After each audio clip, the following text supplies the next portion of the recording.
飛びまして18節から24節、列王記上の13章1節、一人の神の人が主の命令によってユダからベテルにやってきた。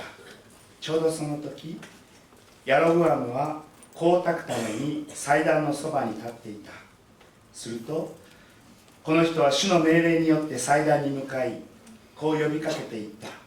祭壇よ、祭壇よ、主はこう言われる。見よ、一人の男の子がダビデの家に生まれる。その名はヨシア。彼はお前の上で香を焚く高きところの祭司たちを生贄としてお前の上に捧げ、人の骨がお前の上で焼かれる。その日彼は一つの印を与えて次のように言った。これが主の告げられた印である。見よ、祭壇は裂け、その上の灰はこぼれ出る。ヤロブアム王はベテルの祭壇に向かって叫んでいる神の人の言葉を聞いたとき、祭壇から手を伸ばして彼を捕らえようと言った。すると彼に向けて伸ばしていた手はしなび、戻すことができなくなった。神の人が主の言葉によって与えた印の通り、祭壇は裂け、灰は祭壇からこぼれ出た。18節、彼はその人に言った。私もあなたと同じく預言者です。御使いが主の言葉を受けて、私にその人をあなたの家に連れ帰り、パンを食べさせ、水を飲ませようと告げました。こうして彼はその人を騙した。そこでその人は彼と一緒に帰り、彼の家でパンを食べ、水を飲んだ。彼らが食卓についていたとき、その人を連れ戻した預言者に主の言葉があったので、彼はユダから来た神の人に呼びかけていった。主はこう言われる。あなたは主の言葉に背き、あなたの神、主が命じた命令を守らず、引き返して、主があなたにパンを食べてはならない、水も飲んではならないといった場所で、パンを食べ、水を飲んだので、あなたの亡骸は、あなたの先祖の墓には入らない。彼はパンを食べ、水を飲んだ後、彼が連れ帰った預言者のために、ロバに蔵を置いた。その人が出ていくと、獅子が道でその人に会い、その人を殺した。死体は道に放り出され、ロバはそのそばに立っていた。獅子も死体のそばに立っていた。アーメン。하고 또 중국어로도 동시 통역, 설교 통역을 종종 해보는 사람으로서 보통은 통역기를 듣고 설교를 하고 들으시면 좀 집중이 안 되는 걸 잘 알고 있습니다. 그러다 보니까 여러분들께서 혹시 이 자리에 계신 여러 일본어가 더 익숙하신 청중들께서 설교를 들으실 때 제가 말하는 한국어로 말하는 어떤 어조나 이런 전달하는 표정보다는 듣고 계시는 그 내용, 우리가 읽고 있는 내용을 통해서 정말 그러한가를 통해서 오늘 말씀이 전하고자 하는 바를 확인하시는 것이 더 좋겠다라는 생각으로 조금 설교를 준비를 했습니다. 그러다 보니까 아마도 평소보다는 조금 더 설교 말씀을, 성경 말씀을 좀 더 많이 찾아보시게 될 수 있습니다. 감사하게 일본어부에서 사전에 전달해드린 원고를 통해서 자막을 많이 준비해 주셨을 텐데 혹시 평소보다 성경을 왜 이렇게 많이 읽어? 라는 생각이 드시더라도 이러한 생각 때문에 이렇게 준비되었다는 걸 이해해 주시고 오늘 말씀을 같이 나눴으면 좋겠습니다. 오늘 말씀은 여러분들께서 평소에 잘 묵상하지는 않는 본문이죠. 여로보암에게 일어났던 일, 그리고 특히 더 우리가 잘 기억하지 못하는, 저도 이 성경 본문을 읽으면서 이 순간에 왔을 때 겨우 발견한 한 하나님의 사람에게 일어났던 일입니다. 예전에 분명히 통독하면서 읽어본 것 같은데 아마 이 본문을 읽을 때마다 또 새롭게 느껴지는 그런 본문이었습니다. 두 이야기를 다루고 있습니다. 벌써 한 이야기가 아니라 두 이야기라서 내용이 많을 것 같죠. 첫 번째 이야기는 여러분이 잘 아시는 베델이라는 한 도시에 있는 제단이 더럽혀지게 되리라라고 하나님의 사람이 예언을 하는 내용이고요. 또 하나는 그 예언을 한 사람이 이제 죽임을 당하는 이야기가 됩니다. 대체 왜 제단이 더럽혀지리라라는 예언을 듣게 되었는지, 그리고 하나님의 사람이라고 분명히 성경에서 기록되고 있는 사람이 왜 죽게 되었는지, 서로 다른 이 두 이야기가 왜 같은 내용을, 같은 진리를 우리에게 알려주는지를 우리 같이 오늘 살펴보고자 합니다. 첫 번째 이야기, 베델이라는 이스라엘의 도시에 있는 제단이 더럽혀지리라는 예언이라고 했습니다. 그런데 왜 이 제단이 더럽혀지리라는 예언을 받게 되었을까요? 그것은 바로 오늘 우리가 읽은 열왕기상 13장 본문 바로 앞장인 12장에서 발생했던 일 때문입니다. 이 일은 이스라엘 나라가 남과 북으로 나뉘고 나서 그 직후에 있었던 한 일을 다루고 있습니다. 이스라엘이 남과 북으로 나뉘었었나? 라고 궁금해 하실 분을 위해서 잠깐만 역사적 내용을 설명을 드리면, 이스라엘은 잘 아시는 출애굽 사건을 통해서 가나안이라는 땅에 드디어 이르게 되고, 한동안 왕이 없는, 우리가 생각하기엔 옛날엔 다 왕이 있어야 될 것 같은데 왕이라는 지도자가 없이 사사들이 다스리는 시간을 상당히 오랫동안 보내게 되었습니다. 그러다가 우리가 왕이 있는 다른 나라들보다 너무 약한 것 같다고 고민하던 사람들이 하나님께 왕을 달라고 했을 때 드디어 우리가 잘 아는 사울, 다윗, 솔로몬이라고 하는 왕들을 주시면서 통일 왕국 시대를 맞이했죠. 그때 이스라엘이라는 나라가 가장 컸습니다. 영역이 가장 넓었고, 이때 멋진 왕궁과 우리에게 더 익숙한 예루살렘 성전이 세워졌습니다.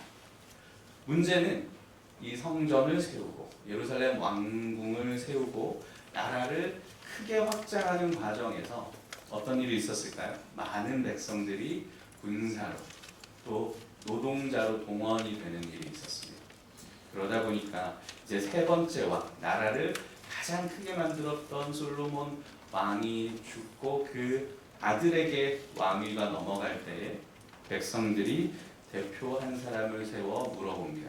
우리가 당신 때에 또 이런 강제적인 노동을, 군역을 감당해야 합니까? 그것을 줄여주십시오.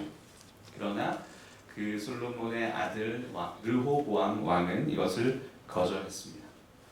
그래서 이스라엘은 12지파 중에 10지파가 북이스라엘로 떨어져 나가고 남쪽에 유다와 베냐민 지파만 남게 되었죠. 남북으로 나라가 나뉘었습니다. 당연히 이 북쪽 왕, 떨어져 나간 북쪽 왕은 이 남쪽을 싫어해서 나온 사람들이기 때문에 이 남쪽을 향하여 백성들이 가는 것을 싫어할 수밖에 없었죠. 문제가 바로 여기서 발생합니다. 12장에서 일어난 문제가 된 사건은 바로 이 때문에 일어납니다.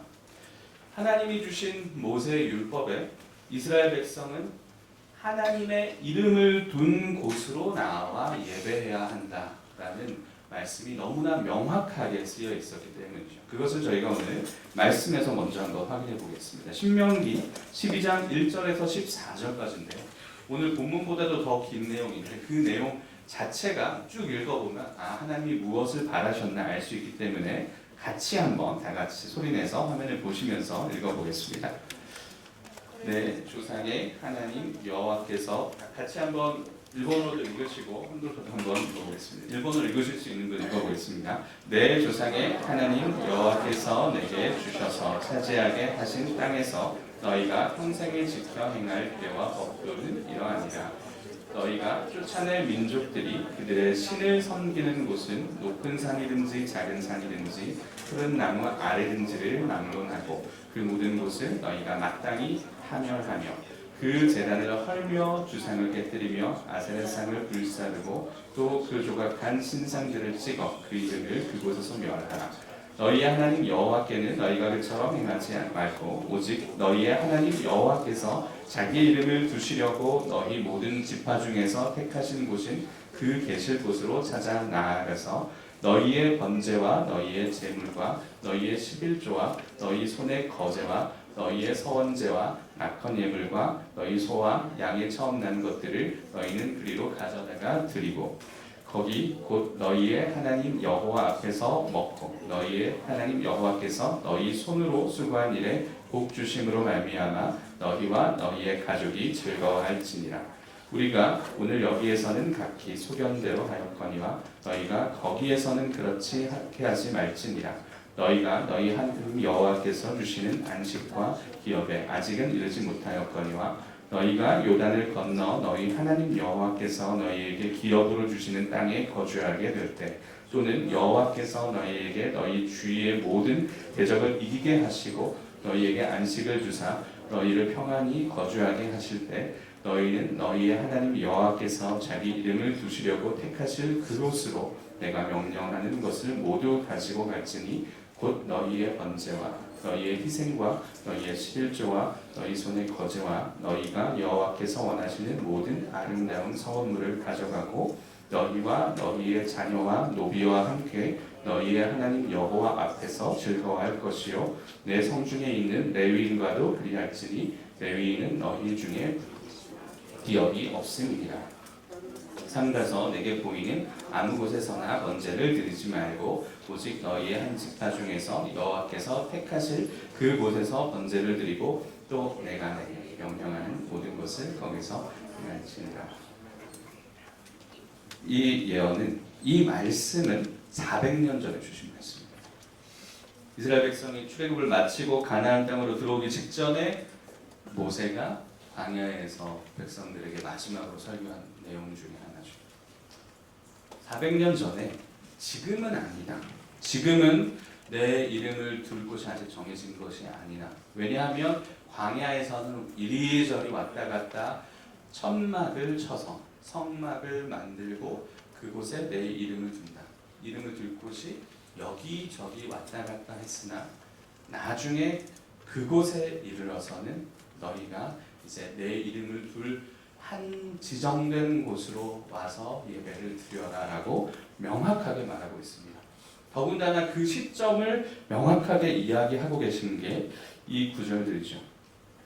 그 너희가 8절에 보면 여기에서는 이 광야에서는 각기 소견대로 하였거니와 너희 생각에 보기에 좋은 대로 다니면서 했지만 10절에 너희가 요단을 건너 너희 하나님 여호와께서 너희에게 기업으로 주시는 땅에 거주하게 될 때 또는 특히 여호와께서 너희에게 너희 주위의 모든 대적을 이기게 하시고 너희에게 안식을 주사 평안히 거주하게 하실 때에 언제죠? 바로 지금입니다. 솔로몬의 때였습니다. 나라가 가장 강성해졌을 때 평화로웠을 때 바로 그때 너희는 내 이름을 둘 곳에서 예배해라. 그리고 그 말씀이 솔로몬을 통해서 실제로 이루어졌던 것을 우리가 오늘 읽은 열왕기상 13장보다 조금 더 전인 8장에 나타납니다. 솔로몬이 성전을 지은 이야기도 여러분들 대부분 익숙하실 겁니다. 그리고 성전을 다 짓고 나서 기도를 합니다. 열왕기상 8장 27절에서 30절 말씀입니다. 같이 읽어보겠습니다. 8장 27절에서 30절 말씀 같이 한번 읽어보도록 하겠습니다. 자막이 준비되었을까요? 열왕기상 8장 27절에서 30절. 혹시 성경을 찾으실 수 있는 분은 찾으시고 같이 읽겠습니다. 하나님이 참으로 땅에 거하시리이까 하늘과 하늘들의 하늘이라도 주를 용납하지 못하겠거든 하물며 내가 건축한 이 성전이오리이까. 그러나 내 하나님 여호와여 주의 종의 기도와 간구를 돌아보시며 이 종이 오늘 주 앞에서 부르짖음과 비는 기도를 들으시옵소서. 주께서 전에 말씀하시기를 내 이름이 거기 있으리라 하신 곳 이 성전을 향하여 주의 눈이 주야로 보시오며 주의 종이 이곳을 향하여 비는 기도를 들으시옵소서. 주의 종과 주의 백성 이스라엘이 이곳을 향하여 기도할 때에 주는 그 간구함을 들으시되 주께서 계신 곳 하늘에서 들으시고 들으시사 사하여 주시옵소서. 성전 다 완공하고 솔로몬이 드디어 기도합니다. 주님, 우리가 지은 이 성전이 사실 주님의 집이라고 하기에는 주님은 너무 크신 분이십니다. 하나님께서는 다 이곳에 담을 수 없는 분임을 저는 너무나 잘 알고 있습니다. 그러나 예전에 400년 전에 주셨던 말씀이 있지 않습니까? 내 이름을 이러한 때가 오면 한 곳에 지정하여 둘 것인데 그곳이 이곳이라면 이곳에 주님의 이름을 두시옵소서. 기도를 했습니다. 그러자 바로 다음 장 9장에서 하나님이 응답하시죠. 9장 3절입니다. 여호와께서 그에게 이르시되 내 기도와 내가 내 앞에서 간구한 말을 내가 들었은즉 나는 내가 건축한 이 성전을 거룩하게 구별하여 내 이름을 영원히 그곳에 두며 내 눈길과 내 마음이 항상 거기에 있으리. 르호보암의 때에 나라가 분열되었는데 바로 그 직전의 왕인 솔로몬 때에 하나님이 내 이름을 이 성전에 두리라고 하셨습니다. 심지어 이 여로보암은 기록에 따르면 솔로몬을 피해서 애굽에 도망했다가 르호보암 때 다시 돌아와서 백성의 대표로 활약했다라고 되어 있습니다. 그러니까 여로보암은 솔로몬 때 하나님이 주신 이 명령을 알 수밖에 없는 사람이었다는 것이죠. 백성들은 더구나 이 일을 잘 알고 있습니다. 왜냐하면 그들은 실제로 하나님의 명령대로 절기마다 이 성전에 나와서 하나님께 예배하고 제사했기 때문입니다. 그런데 오늘 이 제단이 저주를 받는 이 문제는 바로 이 성전을 떠나버림으로 말미암아 일어나게 되는 문제였던 것이죠. 당연하지 않습니까? 하나님이 명령하신 바를 어겼으니까 그건 당연한 일 아닙니까? 당연하죠. 너무나 당연한 일인데 우리에게 필요한 것은 어기면 하나님이 벌하신다라는 단순한 진리가 아니라 대체 왜 그때 그 사람들은 심지어 온 이스라엘 백성이 그렇게 쉽게 하나님의 말씀을 어기게 되었을까를 아는 것이 중요합니다. 그래야 그때 그 사람들은 우리보다 신앙이 좋지 않아서 아는 것이 적어서 그냥 불순종했겠지 하고 넘겨버리지 않고 이 본문을 무의미하게 만들어버리지 않고 하나님께서 이 말씀을 성경 이곳에 이렇게 길게 저희가 길게 읽었죠. 길게 주신 우리를 향한 메시지를 발견할 수 있기 때문입니다. 여로보암 왕은 나라가 나뉘자 백성들이 남쪽으로 가지 못하게 합니다. 그 심리가 이제 드디어 오늘 본문 바로 앞장인 12장에 등장하는데 12장 25절에서 27절까지 말씀을 다시 한번 읽어보겠습니다. 여로보암이 에브라임 산지에 세겜을 건축하고 거기서 살며 또 거기서 나가서 분회를 건축하고 그의 마음에 스스로 이르기를 나라가 이제 다윗의 집으로 돌아가리로다. 만일 이 백성이 예루살렘에 있는 여호와의 성전에 제사를 드리고자 하여 올라가면 이 백성의 마음이 유다 왕된 그들의 주 르호보암에게로 돌아가서 나를 죽이고 유다의 왕 르호보암에게로 돌아가리라 하고 그는 이 북쪽 이스라엘을 데리고 새로운 왕국을 세우면서 만약 이 백성들이 원래 예배의 장소로 돌아가서 예배를 한번 드리기만 해도 마치 가출했다가 집을 나왔던 사람이 오랜만에 다시 집에 가서 따뜻한 집밥을 먹고 나면 또 다시 나가면 안 되겠다 하는 것처럼 그 백성이 이제 거기에 다시 돌아가 버릴까봐 두려워하는 마음이 생겼습니다. 그래서 그는 이 두려워하는 마음을 떨쳐버리고자 실질적인 계획을 실천합니다. 열왕기상 12장 28절에서 30절까지 말씀입니다. 이에 계획하고 두 금송아지를 만들고 무리에게 말하기를 너희가 다시는 예루살렘에 올라갈 것이 없도다. 이스라엘아 이는 너희를 애굽 땅에서 인도하여 올린 너희의 신들이라 하고 하나는 베델에 두고 하나는 단에 둔지라. 이 일이 죄가 되었으니 이는 백성들이 단까지 가서 그 하나에게 경배함이라. 드디어 그는 예루살렘에서 마땅히 하나님께 제사 드려야 될 제단이 아닌 새로운 제단을 베델에 세웠고, 그것 때문에 하나님께 죄가 되었고, 오늘 하나님의 사람이 이 베델에 이르러서 이 제단이 더럽혀질 것이다 라고 경고하는 일이 발생한 것입니다.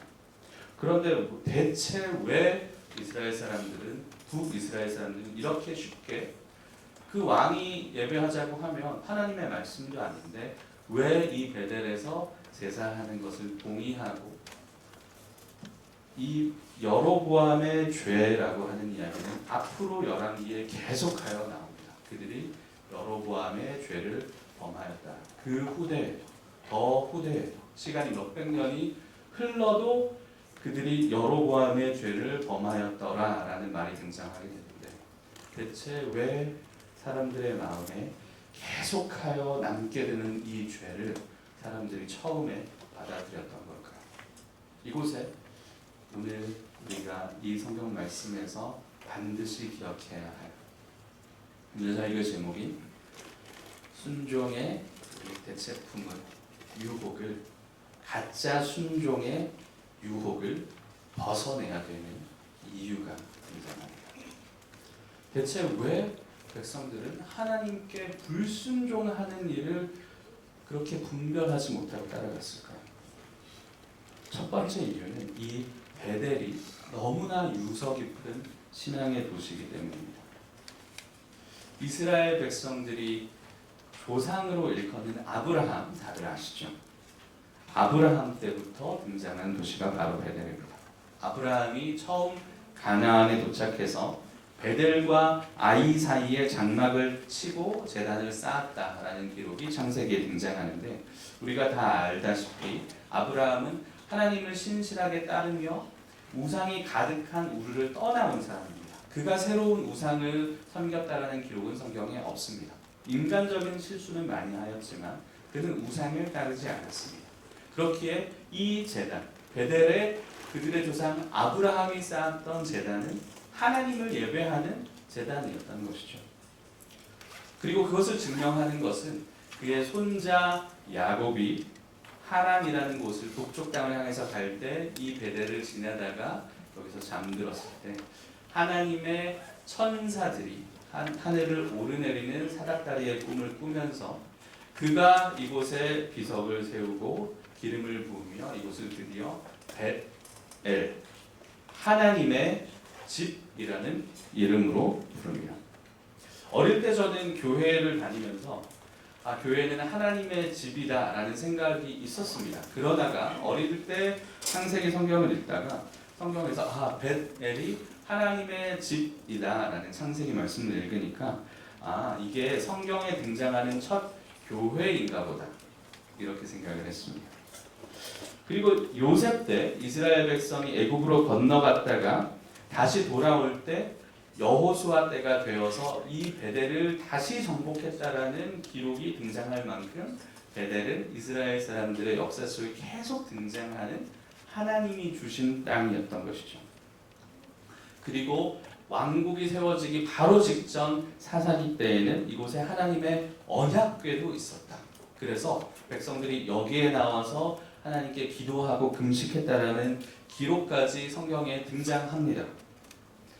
이것을 통해서 보면 이 베델이 얼마나 유서 깊은 도시인지, 그리고 얼마나 하나님을 예배하던 곳, 신앙의 간증이 있는 곳인지 우리는 알 수 있습니다. 이름부터 하나님의 집이고 이스라엘 조상들이 여럿이 제사를 드렸던 곳이기 때문에 이 왕국이 세워지기 전에 언약궤도 있었던 곳이기 때문에 이제 남쪽 예루살렘, 새로 정해진 곳 이전에 하나님을 예배하던 곳이니까 거기에서 우리가 하나님을 예배하는 것도 나쁘지 않지 않을까? 여로보암 왕이 이러한 제안을 백성에게 했을 때 그들은 쉽게 받아들일 수 있었습니다. 남유다 왕이 강제 노역을 시키면서 자신들을 부려먹었기 때문에 그들을 떠났다가 다시 남유다로 가는 것도 어쩌면 깨름칙했을 것입니다. 그런데 이 베델은 마침 북이스라엘에 있었습니다. 북이스라엘에서 남유다로 넘어가는 경계 지역에 있었습니다. 그러니까 매해 하나님을 예배하러 절기마다 예루살렘으로 찾아가던 백성들은 올해도 때가 되어 남쪽으로 가다가 이제는 가서는 안 되지. 그런데 마침 왕이 가지 말라고 하는, 그런데 마침 우리가 갈 수 있는 가장 남쪽에 그 경계에 왕이 베델이라는 좋은 곳을 정해서 예배하자고 했으니, 그래, 나는 그래도 최선을 다해서 남쪽까지 왔는데 이제 왕이 예배하라고 하는 이곳에서 예배하자 하고 그곳에 머물렀을 것입니다. 이 북이스라엘 사람들 입장에서는 베델은 예루살렘과 가장 비스무리한 신앙의 도시, 하나님의 철저한 명령, 저희가 길게 읽었던 신명기의 그 명령을 대체할 법한 가짜 순종, 대체 순종의 상징이 되어버리고 만 것이죠. 그런데 문제는 한 번 이 대체 순종이 일어나고 나면 그 다음 단계는 걷잡을 수 없이 발전한다는 것입니다. 방금 들으셨다시피 그럴 법하네, 베델이 그렇게 선택될 법하네, 우리도 성경적으로 이해할 수 있으나 그 다음 선택은 대체 왜 그런 선택을 했을까? 우리를 고민하게 만드는 선택이 일어납니다. 아까 읽었던 12장 본문 마지막에 등장하는 단의 제도라는 곳이 바로 대체품의 대체품이 등장하는 것이죠. 열왕기상 12장 29절에서 30절까지 말씀 다시 한번 읽어보겠습니다. 하나는 베델에 두고 하나는 단에 둔지라. 이 일이 죄가 되었으니 이는 백성들이 단까지 가서 그 하나에게 경배합니다. 베델은 남쪽 경계라고 말씀드렸습니다. 근데 단은 어디냐면요, 바로 북이스라엘의 북쪽 경계입니다. 여기에는 신앙적인 근거도 없습니다. 단이 하나님께서 세우신 성소라는 근거는 전혀 없는데 베델이라는 대체품을 한번 세우고 나니까 그런데 이 대체품은 남쪽의 경계네. 그러니까 북쪽의 경계에도 하나 세울 법하지. 북쪽에 이 남쪽과 유사한 또 다른 대체품을 세웠습니다. 그런데 오늘 보신 열왕기상 13장의 사건으로 말미암아 이 남쪽의 베델 제단이 깨어집니다. 그러자 백성들은 분명 두 개를 세웠는데 이것이 깨어지고 이제는 더 멀어진 북쪽의 제단, 처음에는 신앙의 중심으로 예루살렘을 향해서 가까이 가는 듯 하다가 이 대체품이 실패하자 완전히 반대 방향으로 가버린 것이죠. 이런 대체품 신앙은 북이스라엘 사람들에게만 나타나는 것이 아니라는 것을 우리가 오늘 읽은 본문의 두 번째 이야기 후반부에서 증명하고 있습니다. 베델의 제단에 대해서 이것이 잘못되었다 경고하러 온 하나님의 사람이 어처구니 없는 죽음을 당하는 이야기가 이어지죠. 성경에 이름조차 기억되지 않은 이 하나님의 사람이 베델의 제단에 대해서 경고하는 이 예언의 사역을 감당할 때 하나님께서는 그에게 이 베델에 머무르지도 말라고 하셨습니다. 내가 한 길을 따라가면 올 때는 다른 길로 와라. 그리고 그곳에서 오늘 제가 들으면서 신기했던 게 한글로는 떡과 물을 먹지 말라고 되어 있는데 분명히 이 일본어로는 팡이라고 되어 있더라고요. 빵과 물을 먹지 말라. 번역의 차이가 있다는 걸 깨달았습니다. 근데 문제는 하나님께서 아무것도 먹고 마시지 말라. 하나님의 일을 할 때 아무것도 먹고 마시지 말라라고 하셨는데 결국엔 그가 그곳에 머무르고 그리고 거기서 먹고 마심으로 말미암아 죽게 되는 일이 발생한 거죠. 왜 그랬을까? 이 베델에 하나님의 경고를 전하러 와서 그리고 그것에 대한 증거로 여로보암 왕의 손이 자기 눈앞에서 마르는 것까지 본 사람인데 하나님의 말씀하신 게 그대로 이루어지는 걸 눈으로 직접 본 사람인데 대체 왜 그 사람은 이렇게 어리석게 다른 말씀에 순종했을까? 거짓된 말씀, 하나님이 주시지도 않은 베델에 있는 다른 선지자가 이게 하나님의 말씀입니다 라고 말을 왜 이렇게 쉽게 덜컥 믿어버렸을까? 그는 사역이 마치니까 아마 드디어 긴장이 풀렸을 것입니다. 하나님께서 어찌 보면 이제 새로운 적국이 된 그곳에 그 사람들이 다 모여서 예배드리는 그 장소, 그 적국의 왕이 제사를 직전하고 있는 그곳에 가서 경고를 하는 일을 하라고 하셨을 때 사실 나는 죽으러 가는구나 라는 긴장감이 그에게는 있었을 것입니다. 그런데 가서 그 말씀을 전하니까 그 왕의 손조차 말라버리는 놀라운 능력이 일어났습니다. 그리고 그는 무사히 그 현장을 떠나서 이제 돌아오는 길에 올랐습니다. 사역을 마치니까 아마도 긴장이 풀렸을 것입니다. 하나님이 아무것도 먹고 마시지 말라고 하셨으니까 그가 베델까지 걸어서 왔다가 돌아가는 길에 그제서야 자신이 얼마나 허기진지 얼마나 기력이 없어졌는지 어쩌면 발견했는지도 모르겠습니다. 여기서부터는 저의 추측이 들어가지만 성경 학자들도 주석에서 이런 추측들을 합니다. 그가 쉽게 베델의 선지자가 보낸 사람에게 뒤따라 잡힌 것은 그가 하나님의 말씀을 순종해서 아무도 모르게 다른 길을 택하여 오지 않고 누군가 자신을 붙들어 주기를 바라면서 누군가 자신을 알아봐 주기를 바라면서 천천히 온 것이 아니었겠느냐.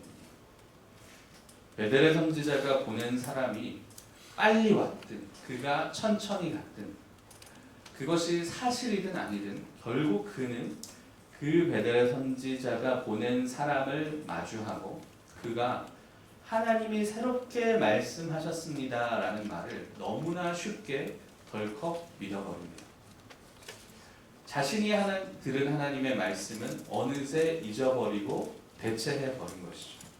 그 마음 가운데는 자신이 먹고 마시고 싶은 내밀한 마음이 욕망이 있지 않았다면 그는 쉽게 이 음성을 내가 바라는 음성처럼 듣지 않았을 것이라는 것입니다. 마치 기다렸다는 듯, 마치 이 대체할 만한 새로운 말씀이 나타나기를 기다렸다는 듯 그는 그 말씀을 덜컥 믿어버리고 오늘 보신 대로 죽음에 이릅니다. 이 두 이야기는 같은 내용을 우리에게 알려줍니다.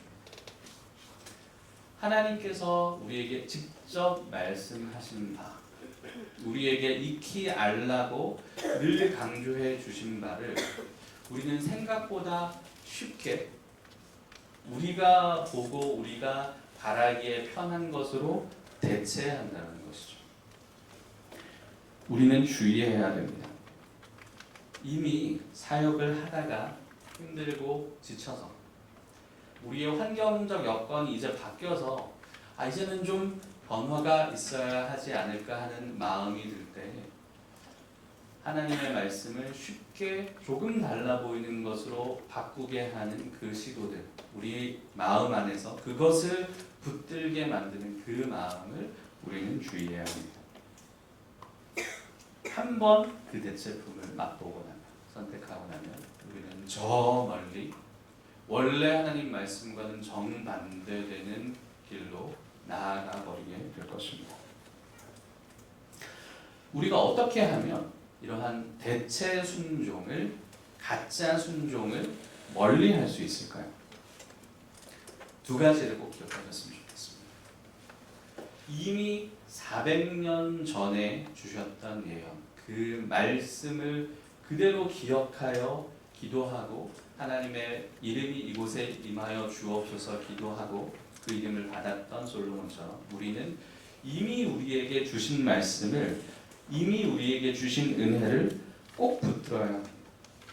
하나님께서는 예루살렘 성전을 축복하시는 이 말씀을 솔로몬에게 주셨고 다른 말씀을 주신 적이 없습니다. 그리고 베델을 향해 가는 하나님의 사람에게 직접 말씀하셨지 다른 사람을 통해서 말씀을 주시지 않았습니다.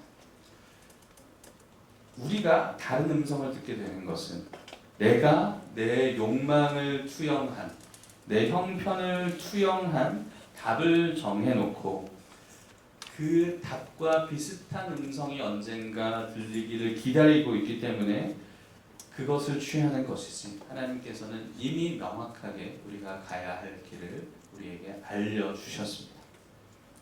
그리고 우리는 하나님께서 평소 우리에게 무엇을 강조해 주시는지를 기억해야 합니다.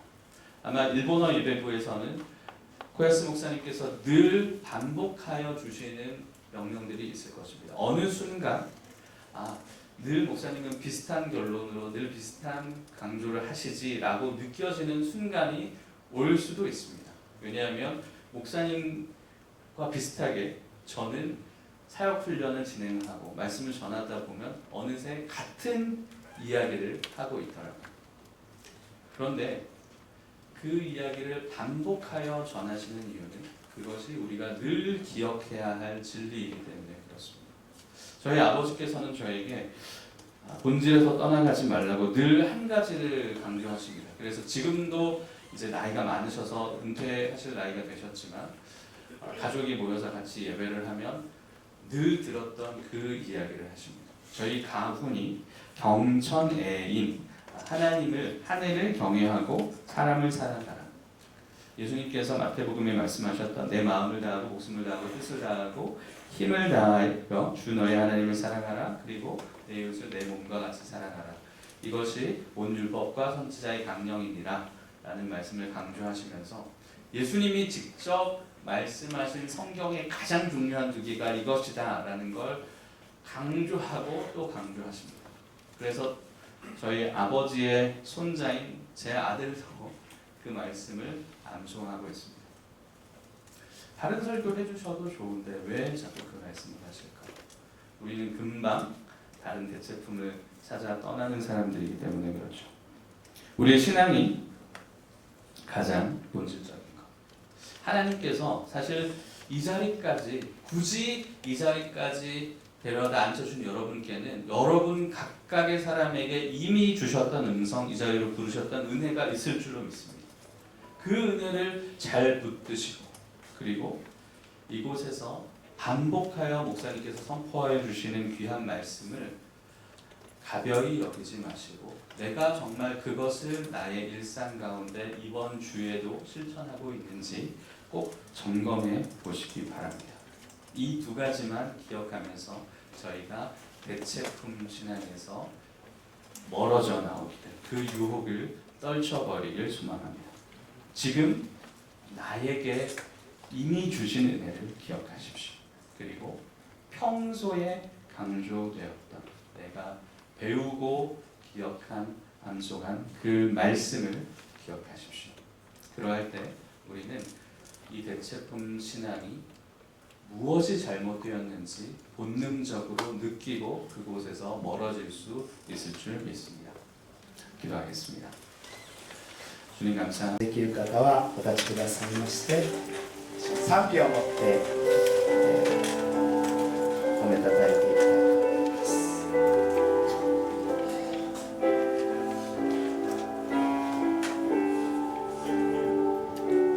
主の地我を清め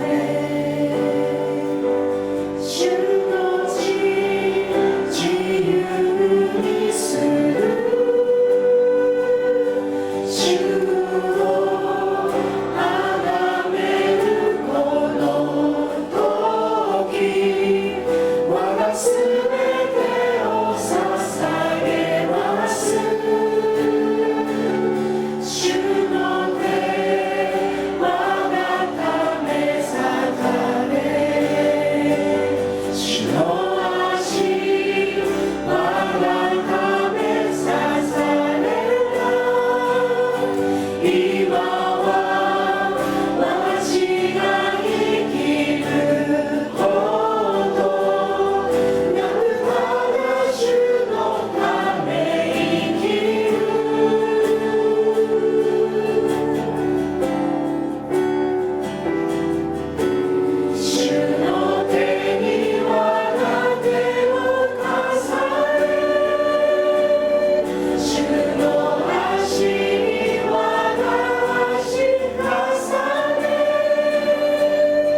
アンスンフン牧師に祝祷をしていただきます。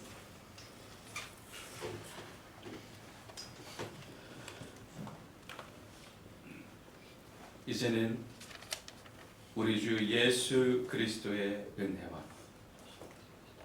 하나님 아버지의 극진하신 사랑하심과 성령 하나님의 감화, 감동, 위로, 교통하심이 우리에게 이미 주신 은혜를 붙들고 우리에게 이미 예언하신 말씀대로 오늘도 가짜 순종을 버리고 진정한 순종으로 나아가고자 애쓰는 주의 모든 권속들 머리머리 위에, 일본 어부 예배 위에, 사랑의 교회 위에, 일본 교회와 한국 교회 위에, 주의 사랑하시는 온 세상 모든 성도들 위해 이제로부터 영원토록 함께 계실지어다.